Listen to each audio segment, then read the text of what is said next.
Tonight on Y News. 11 people killed and 7 others were injured in an explosion in Basilan checkpoint. The Land Transportation Franchising and Regulatory Board calibrates and reseals taxi meters in accordance with the new fare structure. And LPG manufacturers to implement a big-time price hike on cooking gas starting tomorrow. Good evening. At least 11 people have died and 7 others were injured when a vehicle loaded with a bomb exploded at a military checkpoint in Lamitan, Basilan this morning.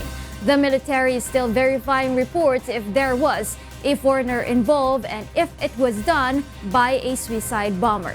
Marisol Montaño tells us why. An explosion inside a van killed at least 11 people, including civilians, at a checkpoint in Lamitan City, Basilan at past 5 this morning.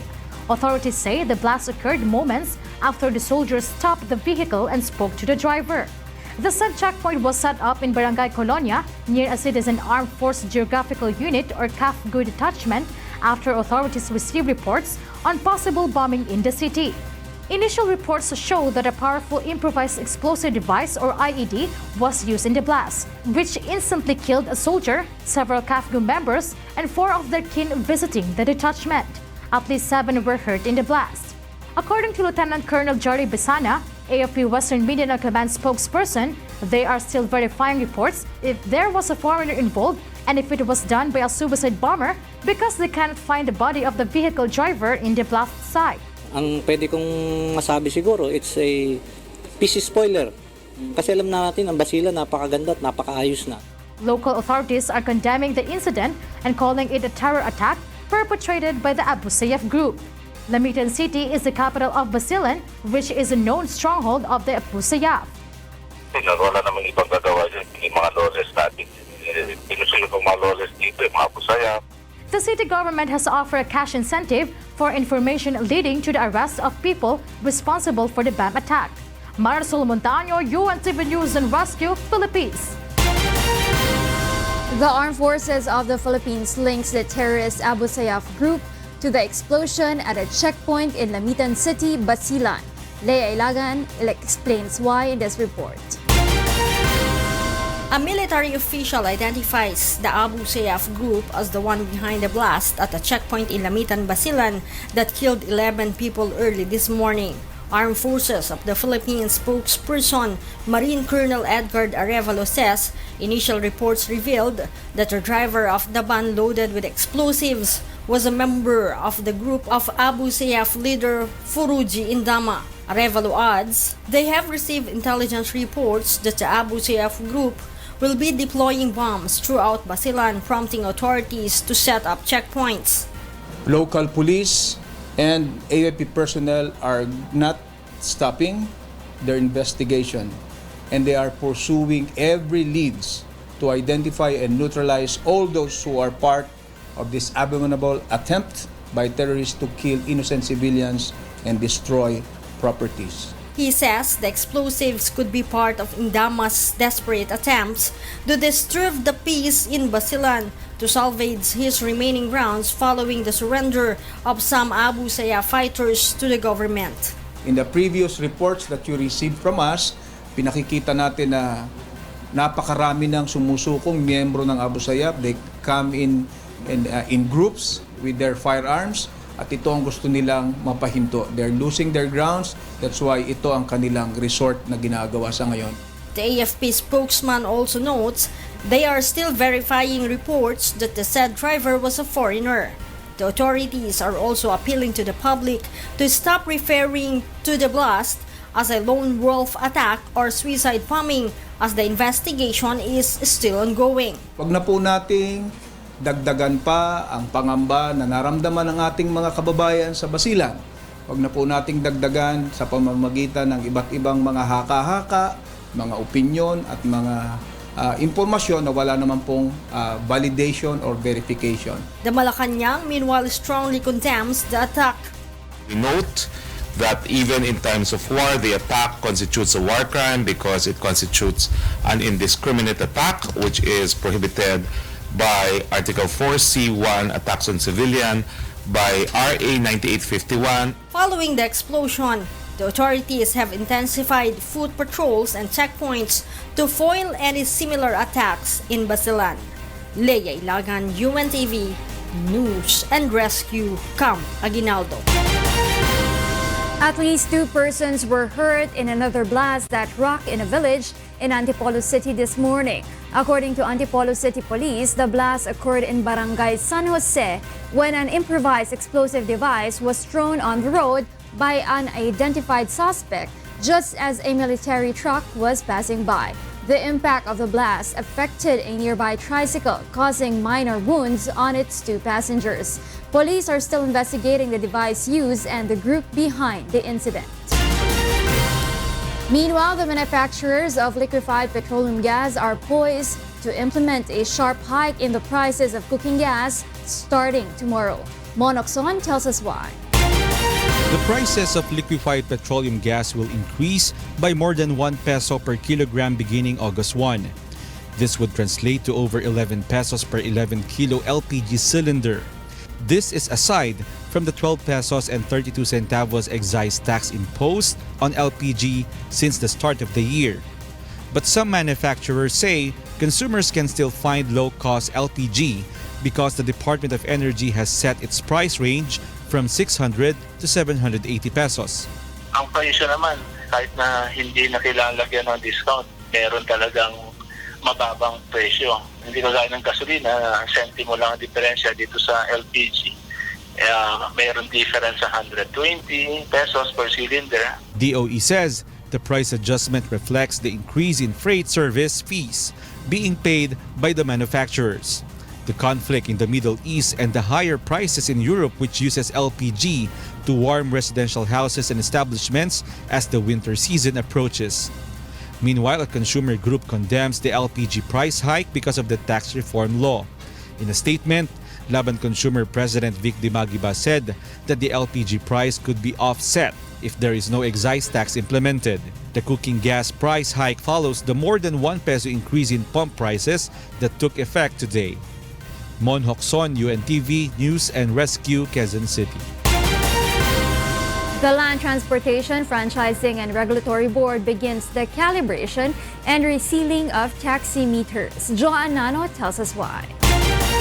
Around 50 taxi drivers brought their units to a vacant lot in Parañaque City for the calibration and resealing of their meters earlier. This is in accordance with the new fare structure among taxis approved by the Land Transportation Franchising and Regulatory Board.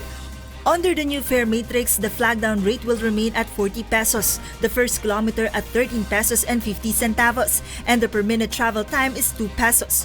During the process, the LTFRB initially checks the taxi meters. If found defective, it will be returned to its operator for fixing. But if it's working properly, a cord will be placed around the meter along with a gold seal after the LTFRB sets the new fare computation. A yellow sticker will also be placed on the top right corner of windshield of the taxi, indicating that it underwent calibration and resealing. The LTFRB says only those that underwent the process will be allowed to impose the fare increase. The calibration and resealing of taximeter cost 510 pesos. So kung wala pa po yung mga indications na yun at naniningil na ng bagong rate yung taxi, pwede ho yung makasuhan ng overcharging since hindi pa sila dapat maningil nung new rate. Pwede po yung ireklamo sa LTFRB. For taxi drivers or operators interested in applying for meter recalibration, they have to fill out a calibration form, submit the necessary documents, and undergo the evaluation process. The LTFRB also requires the cabs to be app-based, to install CCTVs, GPS device, and a dashboard camera. But if they are yet to have these gadgets, the LTFRB is giving the operator 2 months upon calibration to comply with these upgrades. Some taxi drivers immediately decide to calibrate and reseal their meters to impose the new fare structure. Malaking tulong yung additional na dinadagdag na amount. Hindi na po pwede kasi kinalibrate na, kailangan parehas na lang po. The LTFRB will conduct the taximeter calibration and resealing from Mondays to Fridays from 8 in the morning until 5 in the afternoon. This will run until November. Joanne Nano, UNTV News and Rescue, Parañaque City. Malacanang submits to Congress its version of a bill seeking to create a new department that will oversee disaster risk management and emergency response efforts. The copies of the bill were transmitted by the Presidential Legislative Liaison Office to the Senate and the lower house, according to Presidential spokesperson Harry Roque. The proposal is a product of an interagency teamwork building on the salient points of the pending bills in the Congress. Once enacted, it will give way to the dissolution of the existing National Disaster Risk Reduction and Management Council or NDRRMC. Ayaw niya yung mga committee, no? Only one person is in charge, although inevitably, there will have to be interagency work because the line agencies do still have their mandates, no? But there will be one person calling the shots in case of disasters. Meanwhile, some senators are looking to abandon the automatic elections as the Senate panel begins its probe on the alleged irregularity in the 2016 national polls. Nel Maribohok tells us why. The senators grilled some electoral officials during the probe of the Committee on Electoral Reforms on the alleged irregularities in the 2016 national elections.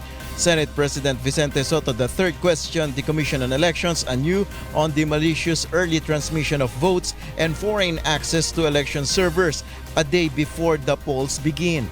Soto have earlier claimed that a reliable source handed him confidential information regarding the activities that altered election results. Ilang beses magte-testing isang BCM papunta sa Municipal Board of Canvassers. Isa lang po kung until magsabi na nag-succeed siya, so titigil na po. I'm presenting 458 for only one area in Bicol. The senator believes this is highly irregular despite the poll body's explanation that the data presented are just part of transmission test and do not affect the results. Based on the resolutions released by the COMELEC, final testing and sealing was conducted from May 2 to 6, but it can be extended to May 9 when necessary. The transmission test was done on May 9, the day of elections. But Soto claims that as early as May 8, there was already a transmission of data happening in Bicol areas. Citing his source, it was done by an IP address which is of a clustered vote counting machine or precinct count optical scan. Two witnesses presented corroborated his claims. There was a queue server used which was unauthorized and which was malicious. The group Tanggulang Demokrasya supports the senator's claims, citing a copy of a COMELEC audit report which states that no final testing and sealing were done in the said area last May 8. Isa-isa po, wala pong May 8.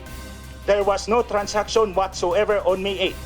Because of this, the senators grew more puzzled over the content and origin of the early data transmissions. The poll body meanwhile assures the lawmakers to release the details of the said VCM activities.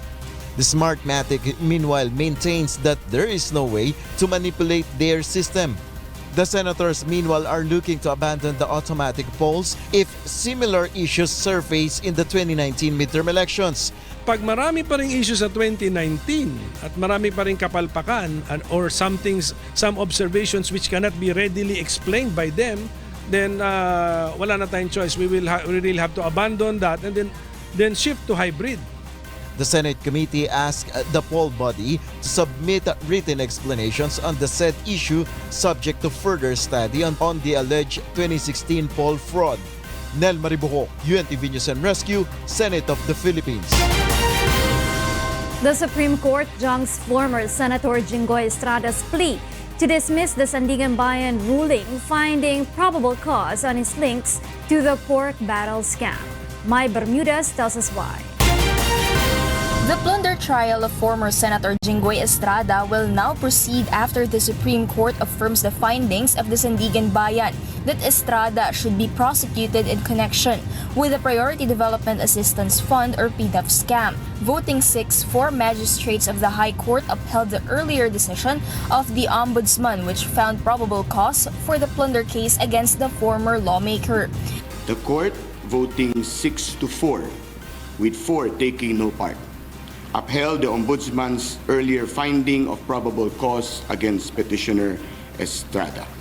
The anti-graft body released their decision on March 28, 2014 on the charges against Estrada and ex-senators Juan Ponce Enrile and Ramon Bong Revilla Jr. Several months later, the Ombudsman strengthened their decision. It was in April 2015 when Estrada's camp submitted a petition to the High Court seeking anew for the dismissal of the charges against him. Estrada, who was out on bail last year, maintains his innocence against allegations that he pocketed 183 million in kickbacks from fake projects, purportedly with the help of businesswoman Janet Lim Napoles, the alleged PDAF scam mastermind. Meanwhile, his camp refuses to issue a statement on the matter as they are yet to receive a copy of the resolution. Mai Bermudez, UNTV News and Rescue, Manila. The Supreme Court downgrades the syndicated estafa case against detained businessman Delphin Lee to simple estafa. Voting 7-5 with 2 takes no part, the magistrates handed down the decision that would allow Lee to post bail. The case stems from the more than 6 billion peso questionable Pag-ibig Fund loans obtained by the alleged ghost borrowers to purchase homes in Lee's Globe Asiatic housing project in Mabalacat, Pampanga in 2009. A total of 5 persons were charged, but a Court of Appeals cleared 1, bringing the number of respondents down to 4. The CA said Lee could no longer be prosecuted for syndicated estafa, which must be committed by 5 or more persons. In 2013, the appellate court ordered that Lee's trial be terminated and the arrest warrant against him be recalled. But then, Justice Secretary Laila de Lima insisted the arrest was still valid because the CA decision could still be appealed. Up next on Y News. Associate Justice Lucas Bersamin gets most votes as Supreme Court's nominee for the Chief Justice post. Solon sworn to seek the help of the Ombudsman if Congressman Danilo Suarez stays as the House Minority Leader.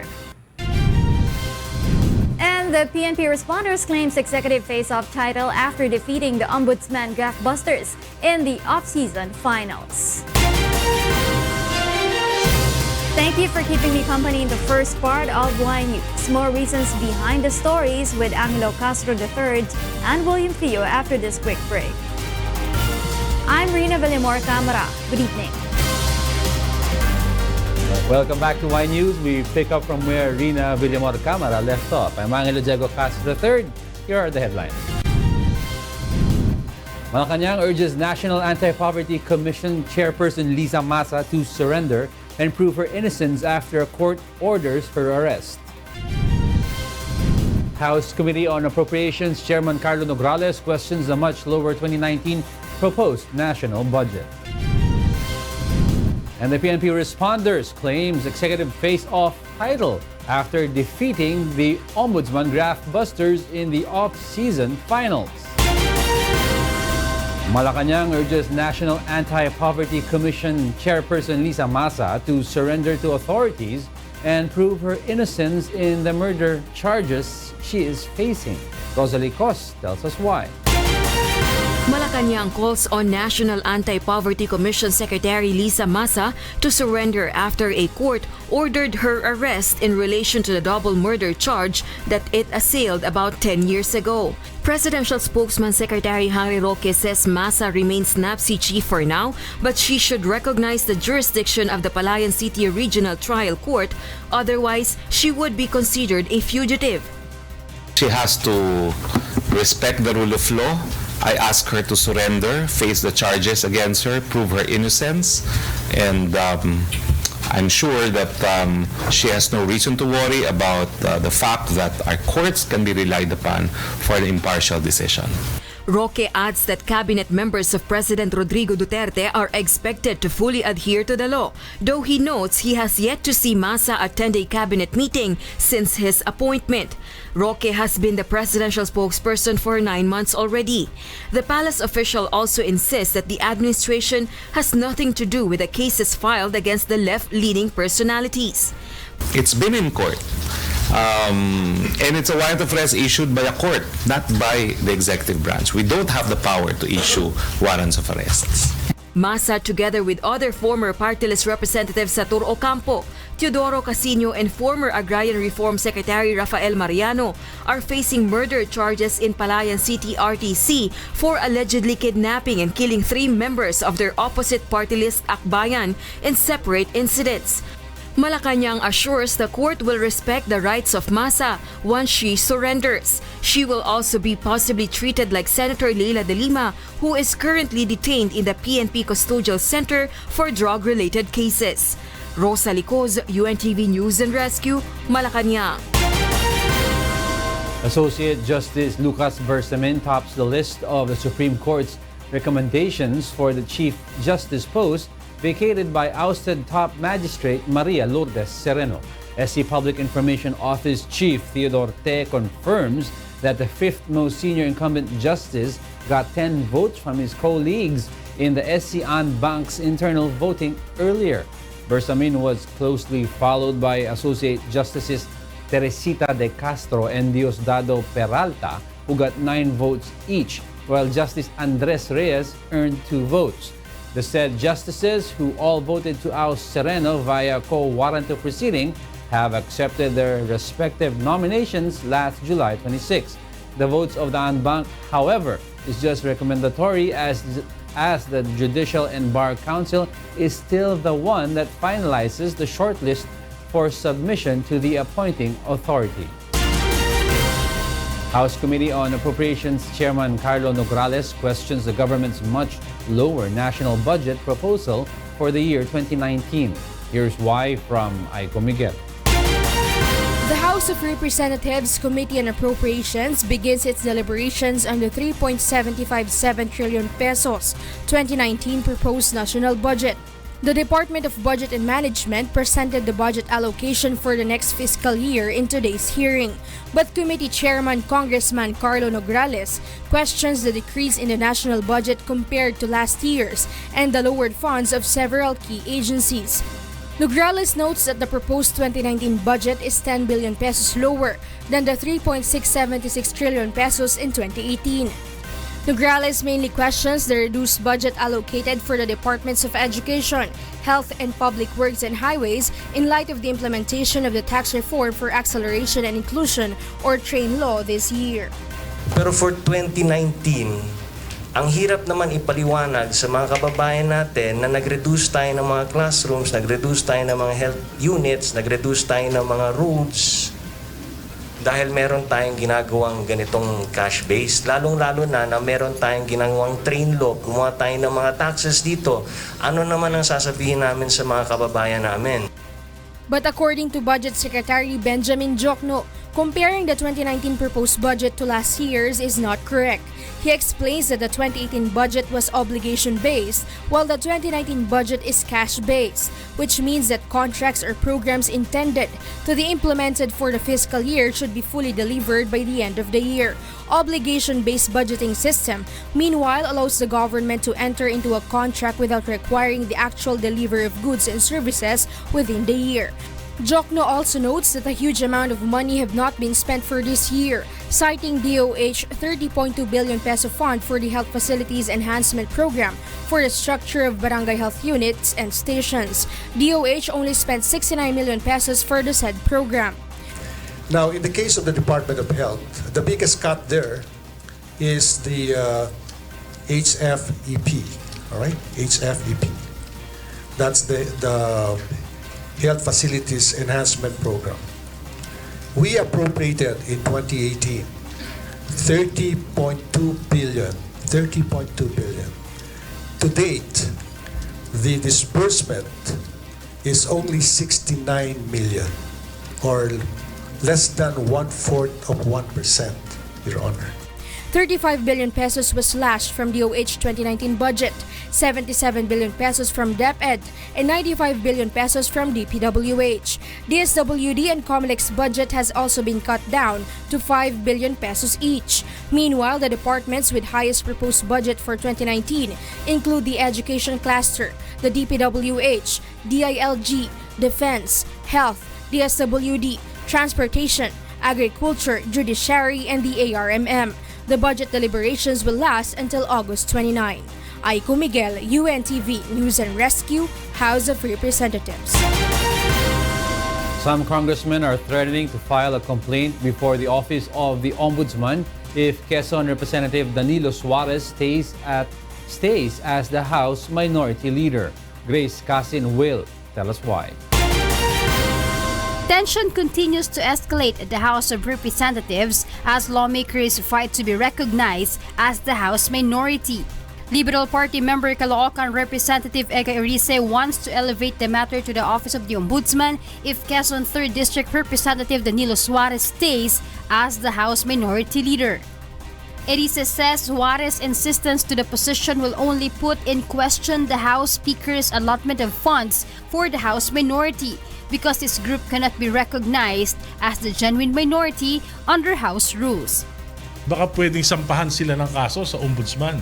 Kasi itong pondo para sa minority, para masiguro na may check and balance. Kung gagamitin ito para sa isang company union, sa isang majority anointed minority, baka may mga pananagutan pagdating sa paggastos ng salapi. Former House Majority Leader Rudy Fariñas was the first to warn of going to the Supreme Court if the House retains Suarez as the minority leader. This will be a clear, palpable, grave abuse of discretion on the part of the leadership of the House to recognize Danny Suarez as a minority leader because it would be an admission by the leadership that they conspired with the minority to overthrow Alvarez. Fariñas and a group of former Speaker Pantalon Alvarez joined ABS Party List Representative Eugene De Vera in the minority group. Fariñas explains that because Suarez block voted yes to Arroyo, De Vera did not participate in the vote. Therefore, the only lawmaker left in the minority bloc is De Vera, which means he is considered the acting minority leader. But according to Albay Representative Ed Salagman, Fariñas joining De Vera is useless. Wala pang minority. To whom do you apply? To the Speaker, just like what Suarez did during the time of Alvarez? It's completely baseless. Currently, there are three groups battling to win the House minority: the LP Independent Minority Makabayan Bloc, the Fariñas-Alvarez Bloc, and the Suarez Bloc. Despite the squabble for House minority, House Speaker Gloria Arroyo has kept mum on the issue. Grace Casin, UNTV, News and Rescue, House of Representatives. House Speaker Gloria Macapagal Arroyo assures that the passage of the Duterte government's corporate tax reform package will be prioritized in the lower house. Though the Speaker refused to provide a timetable, she says the measure will definitely be given due attention under her leadership.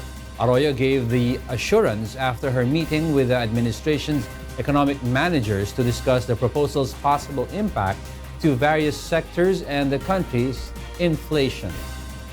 I don't want to be very explicit about the timeline, but it's priority.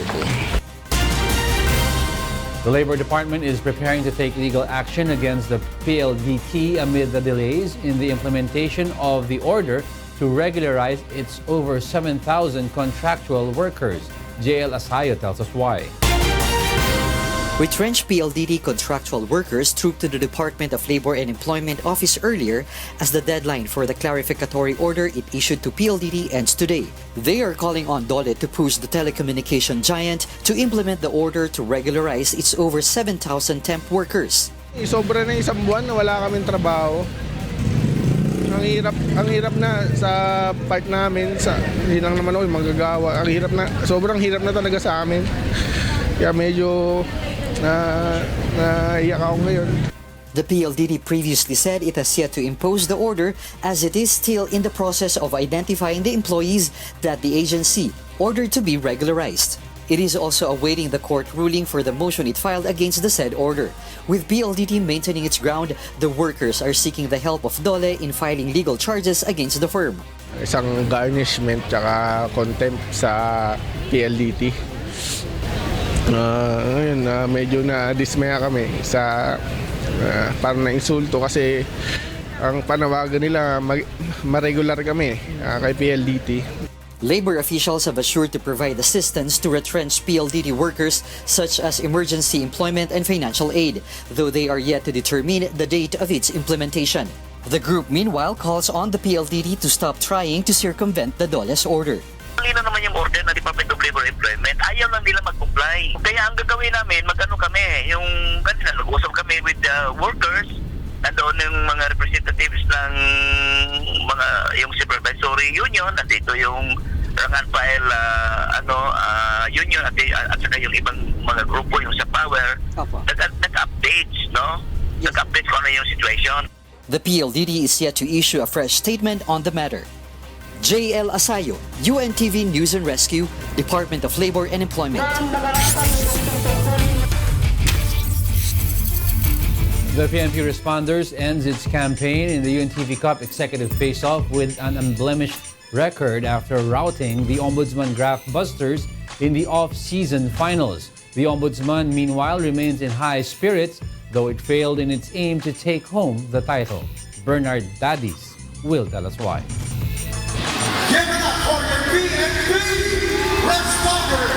Generals and colonels playing for the PNP Responders are all wearing huge smiles after successfully clinching the 2018 UNTV Cup off-season title during the Executive Face-Off Finals at the Smart Araneta Coliseum last night.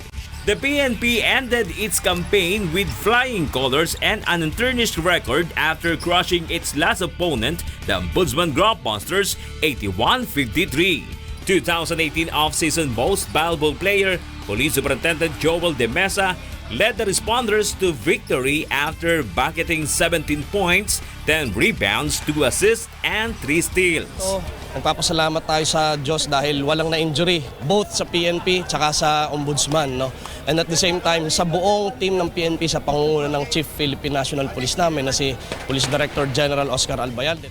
A strong PNP hustle defense limited Ombudsman's key players, Attorney George Espinal at 10 points and Attorney Armando Sanchez Jr. at 14 points. It also forced the Graft Busters to do 28 turnovers, which helped PNP to protect its 20-point lead in the first quarter until the final buzzer sounded. Maraming salamat sa Diyos, sa pamilya ko, sa lahat-lahat, sa buong PNP. Maraming salamat. Mga players, maraming salamat kasi hindi sila bumitaw. Tsaka yun ang naging talaga motivation namin.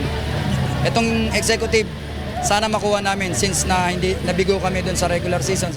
The Ombudsman meanwhile laments the absence of Director Nicky Laure, who was forced to step out of the hardcourt due to his injuries. Laure was named best player in 3 out of 6 games that he played during the elimination round. But despite the loss, the Graft Busters are still in high spirits, for this is the highest spot they have reached since joining the charity ball game. Talaga naramdaman ko yung nawala akong mga player kasi kung na-notice yung mga previous game namin, sila talaga yung mga scorer, especially ito si Nicky Laure. Saka pangalawa, talagang outrun kami ng kalaban namin. So, hands up ako doon sa PNP, the way they play.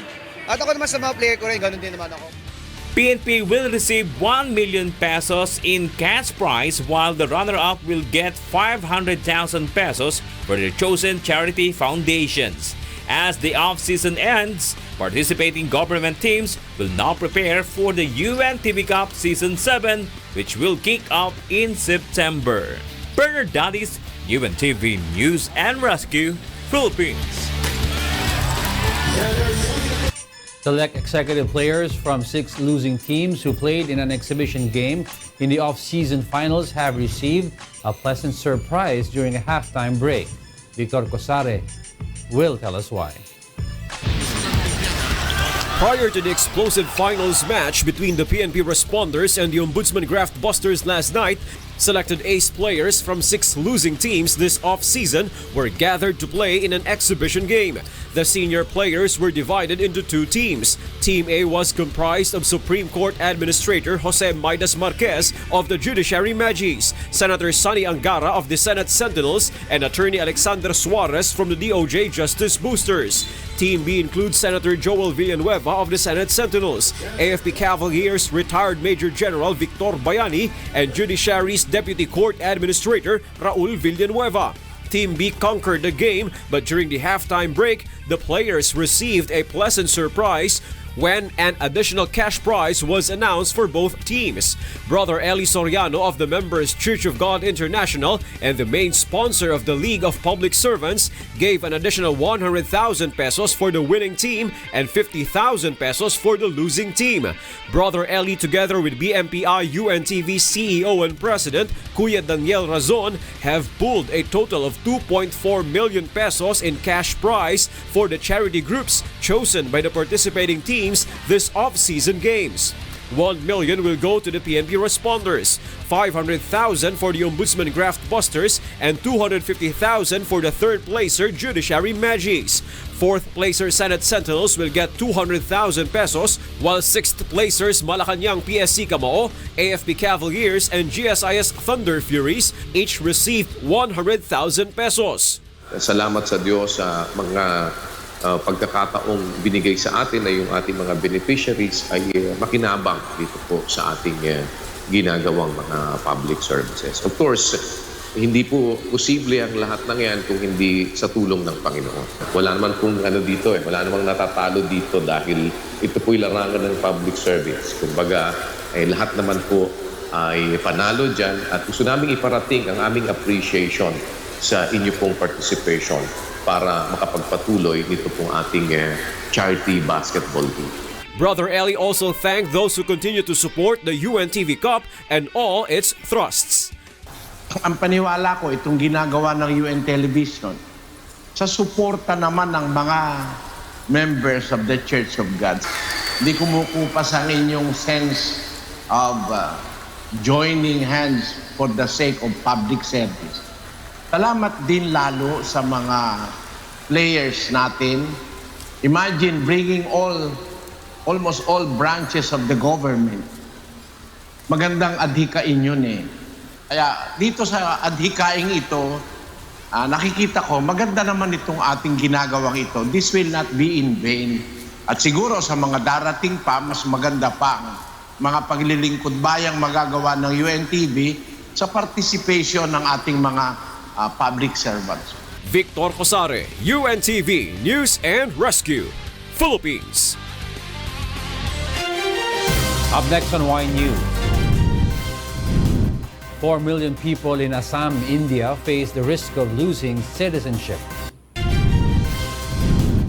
Voting ends peacefully in Zimbabwe's first post-Mugabe election. And Ukrainians enjoy natural spa treatment at Salt Lake. And those are the reasons behind the stories in the second part of our newscast. Y News returns with William Thio. I'm Angelo Castro III. Good evening. To complete the most significant news for this day, Y News continues. Here are the top stories. The Armed Forces of the Philippines links the Abu Sayyaf group to the van blast that occurred at a checkpoint in Lamitan City, Basilan this morning. AFP spokesman Marine Colonel Edgar Arevalo says that based on reports, the driver of the van loaded with explosives was a member of the group of Abu Sayyaf leader Fujuji Indama. He says the explosives could be part of Indama's desperate attempts to disturb the peace in Basilan following the surrender of several Abu Sayyaf fighters to the authorities. The blast killed 11 individuals and injured 7 others, but the military calls on the public to stop calling the incident a suicide bombing or a lone wolf attack. Wag na po nating dagdagan pa ang pangamba na naramdaman ng ating mga kababayan sa Basilan. Wag na po nating dagdagan sa pamamagitan ng iba't ibang mga haka-haka, mga opinyon at mga impormasyon na wala naman pong validation or verification. The Malacanang meanwhile condemns the attack and calls it a war crime. We note that even in times of war, the attack constitutes a war crime because it constitutes an indiscriminate attack, which is prohibited by Article 4C1, attacks on civilian, by RA 9851. Meanwhile, industry players announce an increase in LPG prices of more than 1 peso per kilogram or 11 pesos per 11 kilogram cylinder beginning August 1. This is part of the 1 peso and 12 centavos excise tax imposed on LPG since January. The Energy Department says the LPG prices are affected by the increase in freight rates paid by manufacturers. Conflicts in the Middle East and gas demand across Europe in winter are also seen as factors in the price increase. But according to LPG manufacturers, consumers can still find some low-cost LPG because the DOE has set the price range of LPG at 600 to 780 pesos. Ang presyo naman, kahit na hindi na kailangan lagyan ng discount, meron talagang mababang presyo. Hindi kagaya ng gasolina, sentimo lang ang diferensya dito sa LPG. Mayroon difference sa 120 pesos per cylinder. The Land Transportation Franchising and Regulatory Board, or LTFRB, begins the calibration and resealing of taxi meters today to ensure that accurate fares are charged. The LTFRB says only cabs that have yellow stickers on its windshield, which indicates the completion of the process, will be allowed to impose the fare increase. As of October last year, taxi fares have been adjusted with a flag-down rate set at 40 pesos, the first kilometer at 13 pesos and 50 centavos, and the per-minute travel time is 2 pesos. The LTFRB will conduct the taxi meter calibration and reseal from Mondays to Fridays from 8 a.m. to 5 p.m. which will run until November of this year. So kung wala pa po yung mga indications na yun at naniningil na ng bagong rate yung taxi, pwede ho yung makasuhan ng overcharging since hindi pa sila dapat maningil ng new rate. Pwede po yung ireklamo sa LTFRB. In other news, Malacanang calls on National Anti-Poverty Commission Secretary Liza Masa to surrender and prove her innocence after a court ordered her arrest in relation to the double murder charge she is facing. Presidential spokesman Secretary Harry Roque says Masa should recognize the jurisdiction of the Palayan City Regional Trial Court, otherwise she could be and would be considered a fugitive. Roque adds that cabinet members of President Rodrigo Duterte are expected to fully adhere to the law, though he notes he has yet to see Masa attend a cabinet meeting since her appointment. Masa is facing arrest together with other former party list representatives Satur Ocampo, Teodoro Casino, and former Agrarian Reform Secretary Rafael Mariano for allegedly kidnapping and killing 3 members of Akbayan party list in separate incidents. She has to respect the rule of law. I ask her to surrender, face the charges against her, prove her innocence, and I'm sure that she has no reason to worry about the fact that our courts can be relied upon for an impartial decision. House Committee on Appropriations Chairman Carlo Nograles questions the government's much lower national budget proposal for 2019. In today's budget deliberations, Nograles took note of the 10 billion peso decrease in next year's proposed budget from the 3.676 trillion pesos in 2018. He mainly questions the reduced budget for the Department of Education, Health and Public Works, and Highways in the light of implementation of the tax reform for acceleration and inclusion or TRAIN law this year. Pero for 2019, ang hirap naman ipaliwanag sa mga kababayan natin na nag-reduce tayo ng mga classrooms, nag-reduce tayo ng mga health units, nag-reduce tayo ng mga roads dahil meron tayong ginagawang ganitong cash base. Lalong-lalo na meron tayong ginagawang train law, gumawa tayo ng mga taxes dito. Ano naman ang sasabihin namin sa mga kababayan namin? But according to Budget Secretary Benjamin Diokno, comparing the 2019 budget to last year is not correct, as the current proposal is cash-based.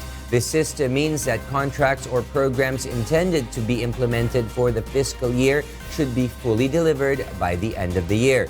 Diokno also notes that a huge amount of money was not spent this year, citing DOH fund for the Health Facilities Enhancement Program. Now, in the case of the Department of Health, the biggest cut there is the HFEP, all right? HFEP. That's the Health Facilities Enhancement Program. We appropriated in 2018 30.2 billion. To date, the disbursement is only 69 million, or less than 1/4 of 1%. Meanwhile, the colonels and generals of the Philippine National Police remained undefeated at the end of the UNTV Cup off-season executive face-off at the Smart Araneta Coliseum last night. PNP responders executed an intensive offense strategy against the Ombudsman's graft busters to earn the 1 million peso cash prize as champions. Sa pamilya ko, sa lahat-lahat, sa buong PNP, maraming salamat. Mga players, maraming salamat kasi hindi sila bumitaw. Tsaka yun ang naging talaga motivation namin. Itong executive, sana makuha namin since na hindi nabigo kami dun sa regular season. While the off-season games were wrapping up, various teams have started their preparations for the upcoming UNTV Cup Season 7 in September, where the champion stands to gain 4 million pesos.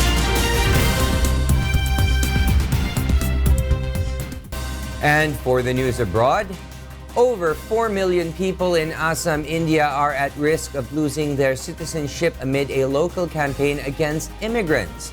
Castro will tell us why. Millions of people are excluded from a draft list of citizens released on Monday by a census official for India's northeastern border state of Assam in a long-running campaign against immigrants, sparking uncertainty about their future.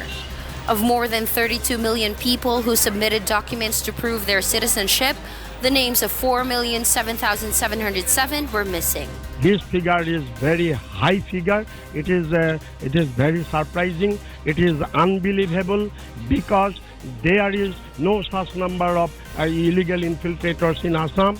Fearing violence, officials say that no one will face immediate deportation. They say that a lengthy appeal process will be available to all, even if it means millions of families will live in uncertainty until they get a final decision on their legal status. Every person will get enough opportunities to claim or put up an objection. There is a provision of this in the law, and everyone will get full opportunity to get their case heard. Resource-rich Assam, which borders Muslim-majority Bangladesh, is in the grip of social and communal tension as residents campaign against illegal immigrants, a fight backed by Prime Minister Narendra Modi's Hindu nationalist-led government. Critics say the citizenship test as a measure supported by Modi's Bharatiya Janata Party, or BJP, aimed at driving out minority Muslims. Assam has been racked by waves of violence over the years as residents, including tribal groups, have clashed with both Hindu and Muslim settlers, whom they accuse of plundering resources and taking away jobs. Scores of people were chased down and killed by machete-armed mobs intent on hounding out Muslim immigrants in 1983. Kat Dumaraos, UNTV News and Rescue. Zimbabwe Electoral Commission reports high voter turnout in the first general elections since long-serving ruler Robert Mugabe was ousted. Some voters, meanwhile, hope the elections would usher in a new era. Here's why from Giselle Bonifacio. The election authorities report a high voter turnout throughout Zimbabwe after polling closed on Monday night. According to the Zimbabwe Electoral Commission, voting went on smoothly and peacefully, and the vote count is expected to start soon after polls. Voters stood in long queues long before the polls opened. A record of 23 candidates participated in the race for the presidency. However, the election mainly pits incumbent President Emerson Mnangagwa against opposition MDC Alliance leader Nelson Chamisa, both promising to focus on the country's ailing economy if elected. I'm happy that both the process for campaigning was peaceful. The voting today is peaceful. I have no doubt that the end process of the entire electoral process will remain peaceful. The people are speaking, and it's clear that the vote is a vote for victory, a vote for freedom, a vote for democracy, a vote for a new Zimbabwe. Zimbabwe deployed about 71,000 security personnel to ensure a peaceful election that was supervised by more than 5,500 domestic observers and more than 600 foreign observers.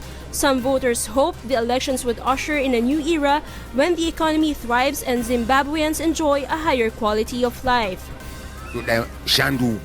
We are wishing for changes in Zimbabwe. Forward with changes. When I was voting, I didn't see or notice any cheating. Even those who are still in line to vote are smiling just as I am. I am very thankful. Why this vote? This election is important to me. I'm doing it for my kids.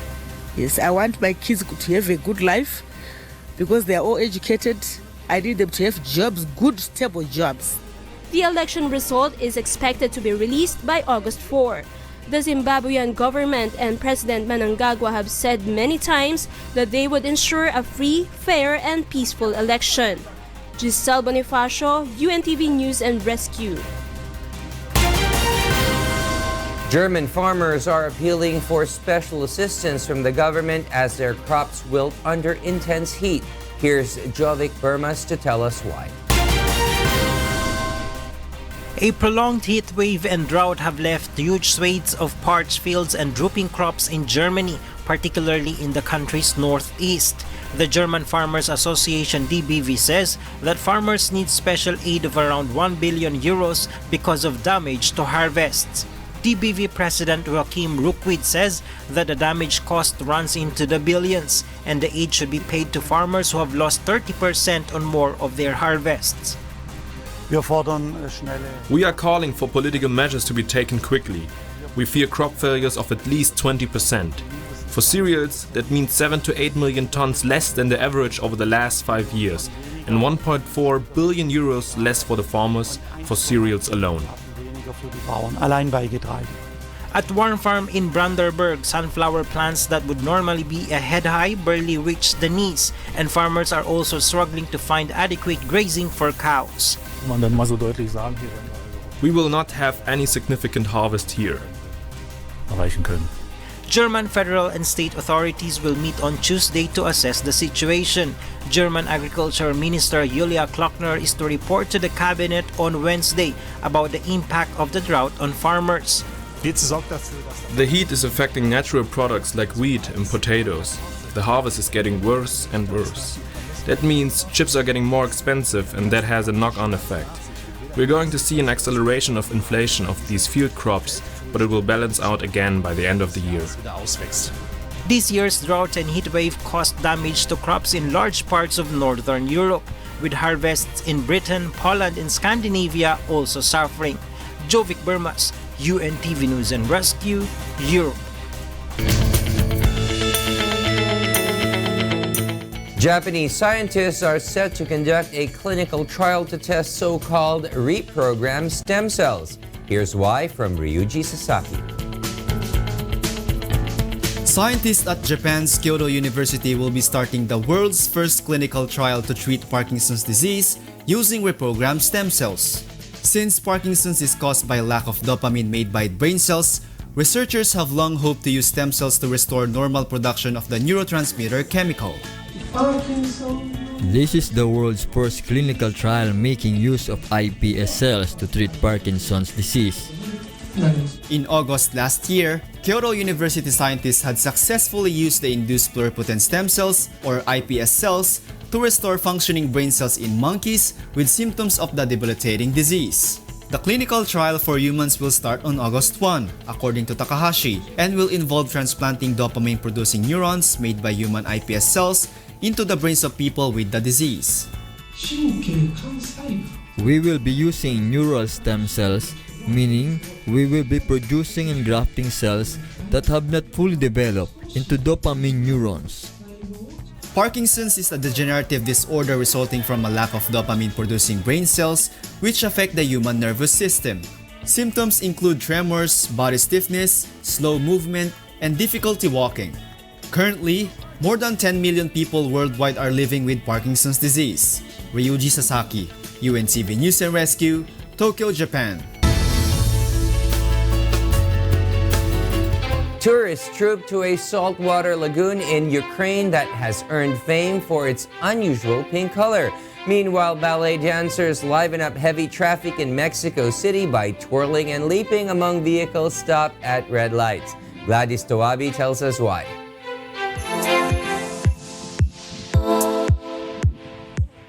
Ukrainians from all over the country flock to what they call the Ukrainian Dead Sea, a saltwater lagoon which has turned into a recreational site due to its supposed therapeutic qualities.